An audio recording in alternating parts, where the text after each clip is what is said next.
প্রতিষ্ঠাতা হলো শহীদ রাষ্ট্রপতি জিয়া রহমান এবং জিয়া রহমানের সাথে থেকে এই দলটি গঠন করেছিলেন আমাদের চৌধুরী তানভীর আহমেদ। করে প্রত্যেকটা অঞ্চলে প্রত্যেকটা ইউনিয়নে আমরা শক্তিশালীভাবে কাজ করে যাব।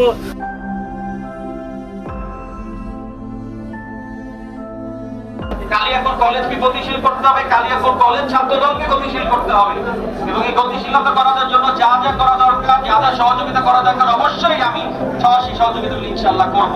কিন্তু আপনাদের